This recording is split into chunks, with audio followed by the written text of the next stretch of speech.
Experience backstage access, meet the pros, and explore muscle building insights. VNM-tv, the latest bodybuilding news. So I don't want to put you on the spot because I know these questions aren't really easy question, but I like them. Dorian or Ronnie? I know it. It ain't easy. It ain't easy. No, it's been going on for like a decade. Who was the ultimate bodybuilder? Who was the ultimate champion? Dorian Yates or King Coleman? Do I have to pick? Yeah, but here's the thing. You see, I talk about this like politics now. You know why? Because because it's like an election. I said, you have presidents, right? You can only, have the one from the Democrats and the Republican. But there's a vote for not voting, for not agreeing with one of them. Can I do that?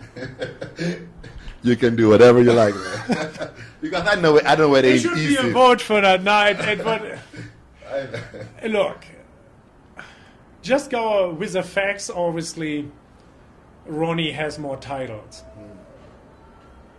I don't have to be really like say this and this. Do I have to be like Ronnie, or can I explain a little? Can we?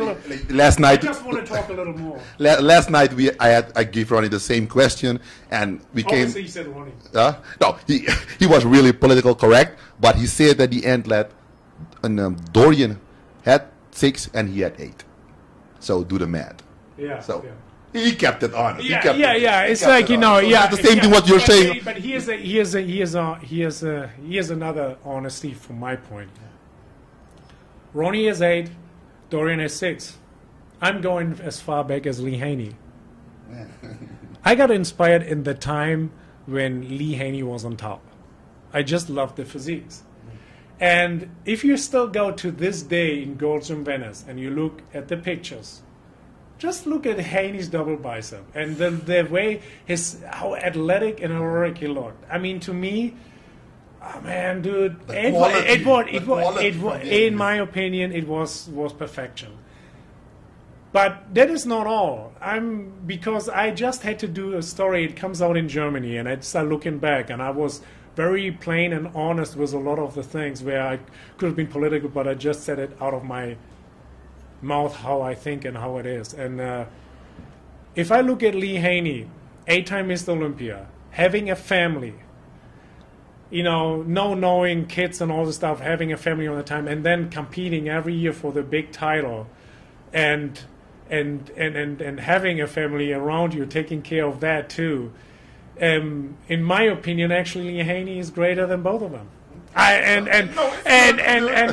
just saying he has 8 titles. I just love the way how he presented himself. I love the way how he was as a person. I mean, he met me one time. I ran into him. He come up to me. And I have never spoken to him. I knew him only from Vegas. Just then, got my first contract with a small company. He walked up to my booth and he said, "Dude, you have a great career." And I wasn't even afraid to talk to him. And he came up to me. How polite he was, how respectful he was. I've seen him around other people, and how he did the sport, doing this with family. How many bodybuilders, pro bodybuilders, do you know who have a family life and raising kids, several kids? I mean, you don't see that many. There are only a few out there, and that's tough. Because I have a kid right now doing that what I did just with one son. Dude, I don't know if I could do it. I seriously, I do not know if I could do that. And to me, I don't know. I think that was impressive. To me, that is huge. That is, it's to me a good picture of a role model, and that's how I look at the sport. You always look at the role model. Yeah. Thank you very much. And Gunter, that has been a very great interview. We conclude this episode of Meet the Pros. Hope you can follow us on the next show. Do you have any final word for your fans? Hey, just want to say, guys, enjoy the gym, keep pumping, go for your goals, reach for your goals, and live your dream. Whatever you dream about, go for it, take it. I had a lot of people in my life saying, no, you never can do it. It's about what you have in here and what you believe. Don't tell anybody you can't do it, because believe me, when I went to America with nothing, sleeping in a factory building with a mattress on a floor, if the cops or anybody would have found me there, they probably would have thrown me right out of the country. And I said, everybody said, you are back in 3 months because you can continue doing this. And I said, and I did. And I said, I'm not coming back. I do this and I can do this. And I did. So never let anybody tell you you can't do it. Do it. That's all I have to say.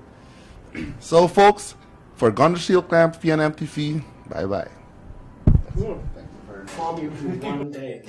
It can happen. Everything can be taken away from you. What do you have? What do you got? You know, you cannot.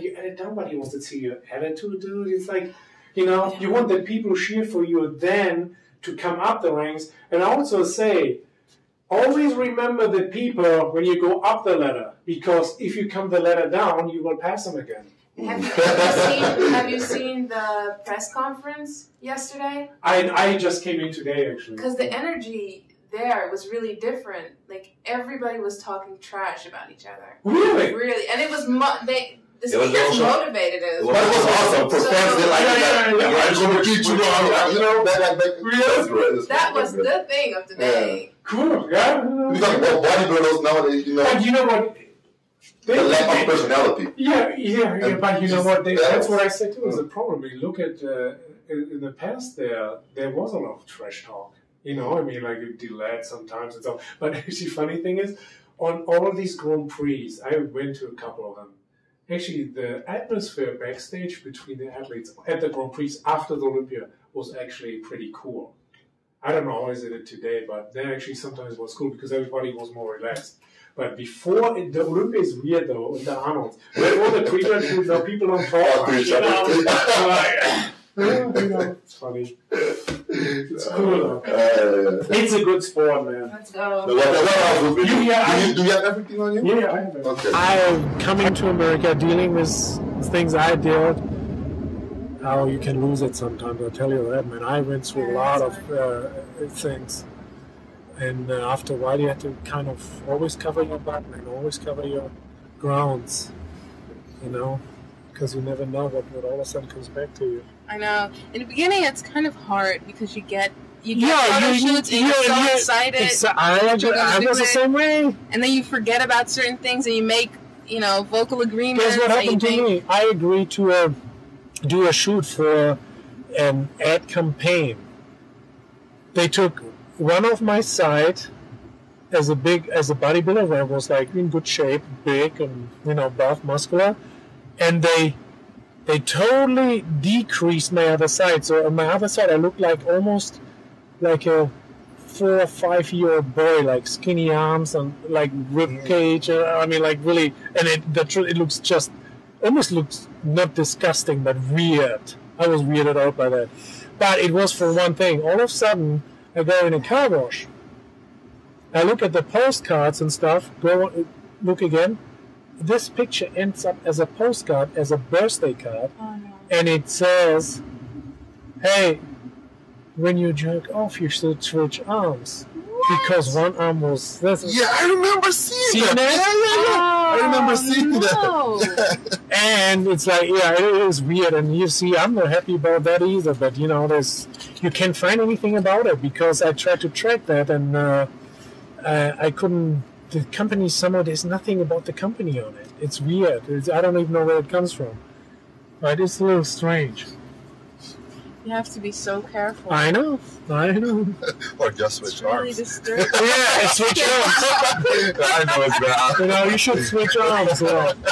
Yeah. Terrible. Yeah, and then I had things ending up in a gay magazine. They took a picture, and all of a sudden I had a you know, you know how that you can change everything. Photoshop, yeah. And they could pretty much Photoshop the posing themselves and attach the thing like. But that's a good thing. In a magazine. But you don't want to be. How did you find out about that? Actually, I got a call from a lawyer I used before for some lawsuits, yeah.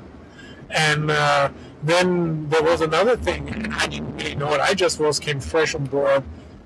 And, you know, it's maybe to some people not a big deal, but you know, you just don't want that people get the wrong ideas. So I am, with my ex-wife, dressing as a Greek god, like, you know, with a thing right there, and going for Halloween. So we get invited, guess where we get invited? To West Hollywood. And so there's this big parade, and it's obviously a lot of, you know, all of a sudden you see really like naked butts and stuff. And I was here, this was my first time ever in California, and just finding ground here. And I was like, what the hell is this? And I had a manager at the time who said, it was a woman, who said, oh yeah, it's okay, you know, it's like not a big deal, but okay. Yeah, I end up was surrounded from a lot of gay people. It's like in a gay magazine again. And I said, you know, and then, you know, and they were rude. I mean, it was rude because my wife was standing there. Yeah. She said, no, you get all the pictures. I mean, they went like her to this. And I said, oh, dude, don't do that. I said, you know what? I said, one more time, there's something wrong here. Yeah. I mean, they got really, really like weird about it, and I did not like that. It was strange. I just say that because nowadays you got even competition pictures. They can just end up in the They did. The one picture with the thing. It was from a magazine. Yeah. They took a picture from a magazine and put it on the side. Yeah. So how would you say people could prevent that? You just the only thing you can really do if it's really bugging you, you kind of have a lawyer writing a letter. They have to take it off. They need to. If there's contractually nothing written down and you didn't sign a contract that they are allowed to do that, they normally can't do that, but people get away with it because how many times I don't go and look out for that? By the time it comes this year, they maybe you had already 2 years before. 2 years or something. They made so much money out of it. And it actually helped them, you know, but they get a warning, they get a letter, and then it's okay. Then by that time they can still take it off, you know. If they take it right away off, there's not really much you can do. You cannot go and say, well, you owe me and whatever, you know. But if they would keep on it, then you can really, you know, sue them. But if they take it off right away, I think you cannot even sue it. It's just weird. There's a lot of... You can't really know if someone is to be trusted until you work with them. I know. Or someone has to tell you. I had that happen many times. Oh my God. I gotta take it advantage of. Yeah, but you know, a friend of a friend of a friend of a friend of mine. Yeah, how many friends you have? Do you have a lot of friends? I'm really good connect. No, his friends have friends, actually. And my friends have friends. You have only one friend, but your friend has a lot of friends. So, I know they told me something about that you might do the Masters Olympia. Really? Someone told you that? Yep. I even talked to the promoter today, Jarka.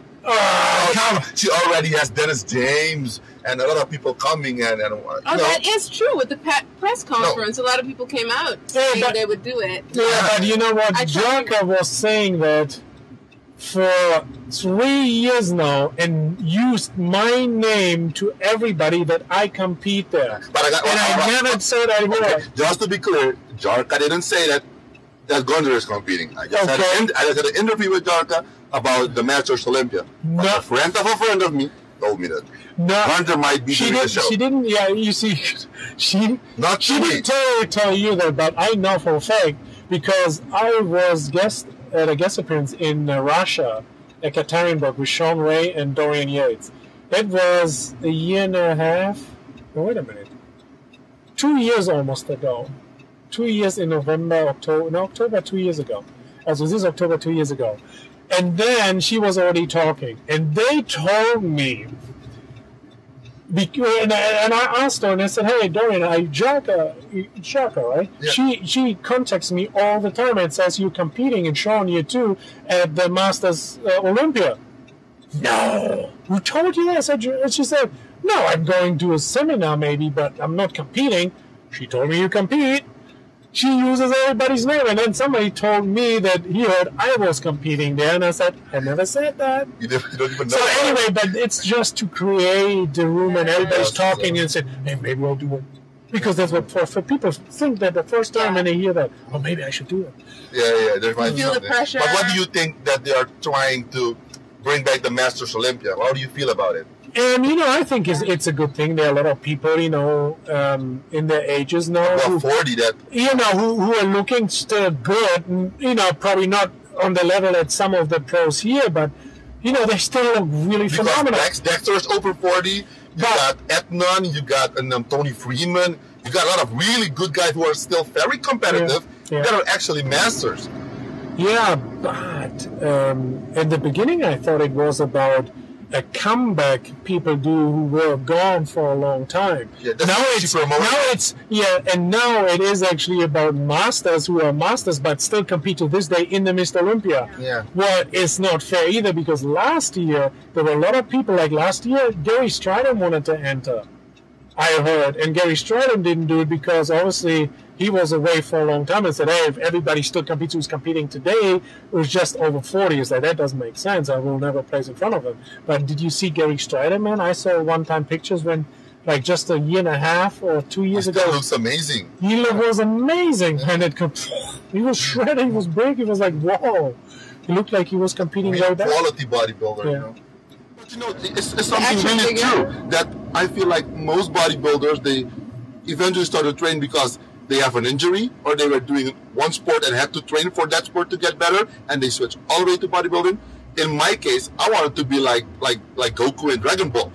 Every time he got angry and stuff like that, every time he got trained, he could transform. So I wanted to be like my hero. And a lot of guys I know, they want to be like He-Man. You remember He-Man back in the days? Oh, I wanted to be like him. He-Man. So the only way to achieve it was through bodybuilding. Yeah. To feel and be some kind of a superhero, If you think about it was funny. Somebody on a plane said it today. He said his parents got in a fight over it. He said he was 4 years old and he won some kind of a ball game where you throw a ball and then you can choose a picture.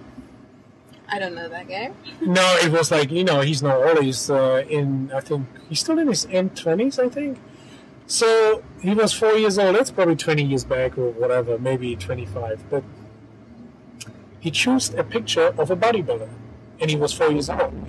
Every kid, and you say, draw me a superhero. What does a superhero has? Even all the cartoons. In the movies, not even. They're big. Superman, they all have muscle. I say, you cannot prevent it. It's like what people would look like. How would the hero be strong? Yeah, and obviously, every kid draws you a superhero with muscle.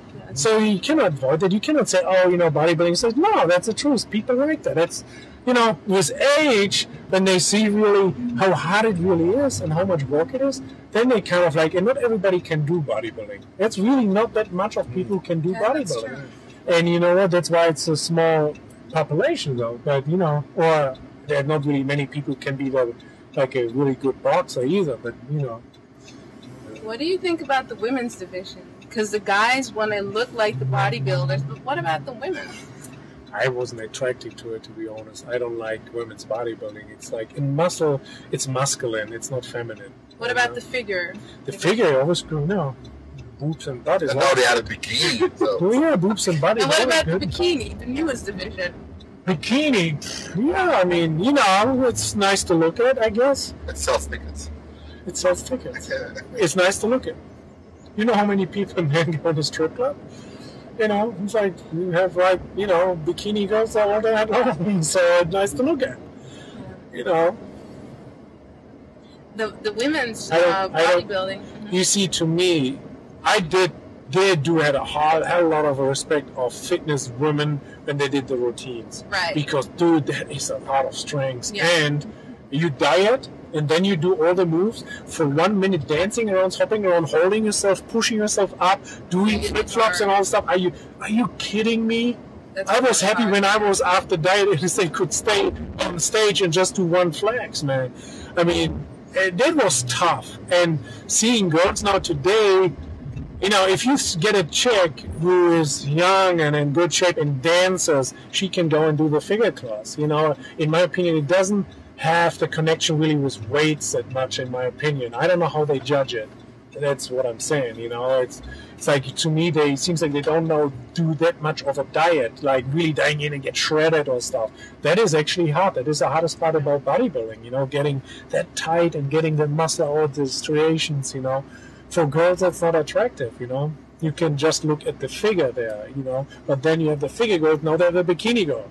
So what do you judge at a bikini girl's butt and boob, or what do you judge, you know? I mean, yeah, that's really what it is.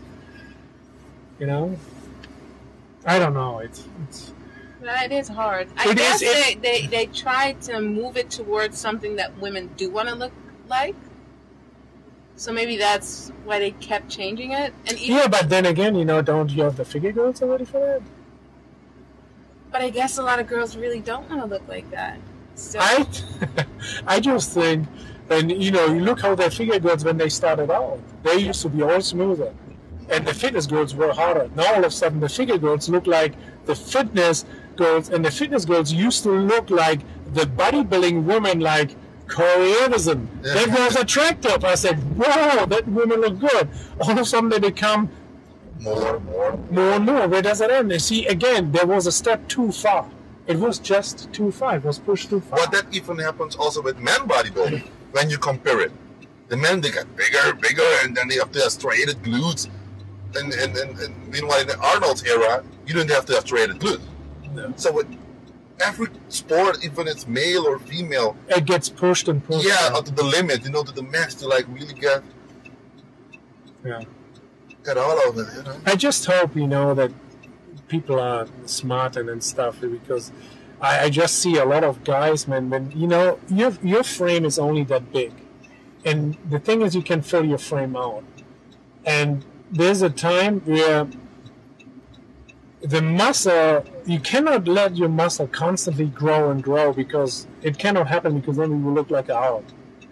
And if people try to do that, every time what I see only is they were so big already, and you say, man, there's really nowhere where he can go. When he brings it in really tight, he has everything. Like, he's so thick.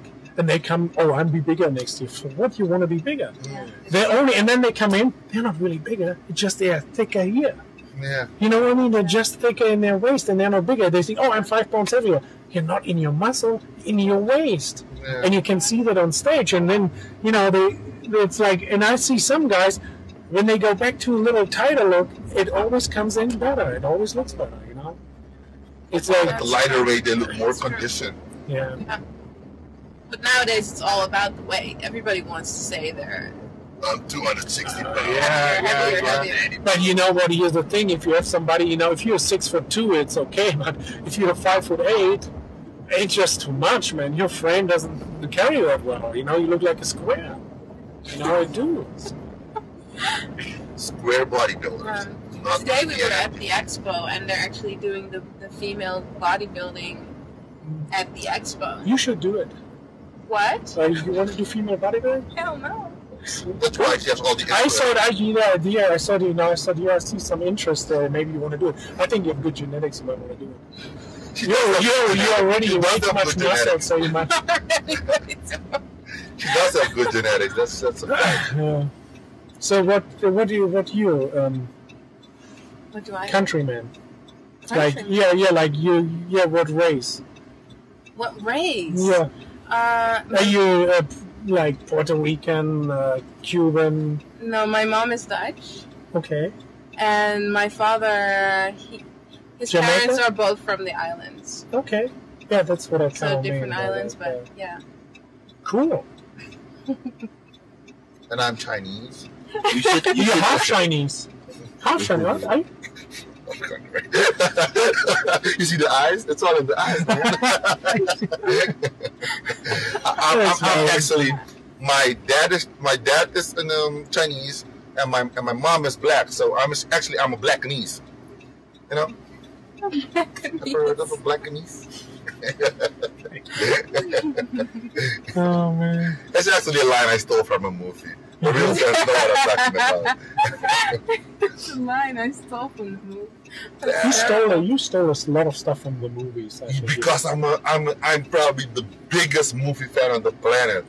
Me too. But you know what? I do have to say. You know what? I really love what Stallone sometimes does with his movies. Stallone is smart, in my opinion. Yeah. You know, the things he always has a thing in there that really teaches you about life. Right. People don't know. Did you see when was it, Rocky 6? The latest one? The latest one we did when he has that conversation with him on the street with his son? Dude, that is the most motivational thing I've ever seen in my life. You know, the same as in Rambo. It's always the thing like, hey, it's worse to die for something instead of living for nothing. Exactly. You know, so you have to fight sometimes for your right and all this stuff, and even if you die for it. You know, there's certain things, and you know what, it really makes sense. You can live your whole life in misery, what a life is that? Or you try to fight for it, and then you live like you want to live. You don't know how that ends. You never know this, but as soon you will not know if you take advantage of it and try to fight for it. Because if you stay there and never try, you don't know. But if you try, at least you know. You know. You know, and that is always the difference. You know, you need to really be. People always like. I think our parents, my parents, were that way. My dad, you know, for instance, he always wanted that all his sons do labor work. He did it. Everybody needs to do that. And then when I jumped out and wanted to do something different, he didn't want to let me do it. I had to really fight for it. And my uncle said, hey, you know what? You need to, you know, let him go. You know, maybe something comes out of it. And all of a sudden, when I then won the first time the junior world championship after 20 years of it, all of a sudden it came like, you know, it's like my father all of a sudden lightened up and lived through that. But before, he would not dreamed about it. He said, oh, no, dude, you know what I mean? It's like... But isn't it hard? Like, now you have your own kid, and you kind of have an idea of what is a good direction for you to go in, and then your kid does something entirely different. I mean, obviously, you know, but the thing is this, life is an experience. You have to understand, I believe, and Alan's a good friend of mine, and that's something I could talk a whole day about. You know, we've been here in one place. What does happen to our body? Everybody's so afraid of dying, you know, because you think, oh my God, you go to hell, you go to heaven. That's all people think about it. What is if you move to something on that's so freaking great? You don't know, right? Right, that's what I thought about it. You see, but here's the thing. We have something that comes up and lives, blooms, and then it kind of vegetates. Yeah. And you know, think this is an experience in a human life form we have. That's all it is. And you make your experience as a human being. That's all it is. But it's an experience with an ego. So the ego tries to cling on to this body that is deteriorating. Yeah. I mean, I can tell you stories. I have a friend, and we had some deep talks, and he actually really sad. He was gone. So I'm saying, I'm hoping on the other side he saw a cop standing next to the car, lift his head and said he's dead. Wow. He was like pulled away. And he said he has only one person he met ever who happened the same. He never talked about it because people think right away you're freaking crazy, you're a nutcase. And that really kept him away. But you know, I'm telling you, I could talk about this all day. Me too. Even though I don't have it, I haven't experienced it. I said, but there is something about it. You know, people are always so afraid you live forever, and I said it's the worst thing that ever can happen if you live forever. Dying might be the most beautiful thing you've ever experienced. You never know. No, because somebody said, what it would be if you could live 500 years old is possible. And I said, can you imagine what life would be when everybody will be 500 years old? We would kill each other. Yes, definitely. That's what's happening. So you cannot have that happen. There wouldn't be enough room on this planet. Can you imagine everybody was 500 years? I said, what is wrong with you people? You know, he said, you don't want to get sick, but, you know, you shoot each other because, you know, there's no space left. Wait a minute, let me out, man. Anyway, good talk, guys. Yeah, It was really nice. Thank you very, very much. Don't forget your shirt for your wife. Oh, man, yeah. I just put it on it and take it off. Thank you so much. It was good to meet you. Thank you. I hope I see you guys again soon. Maybe I come out to Holland. Let's make it happen. I sent you the email and keep me updated, whatever you know. Yeah. Cool. Bye-bye.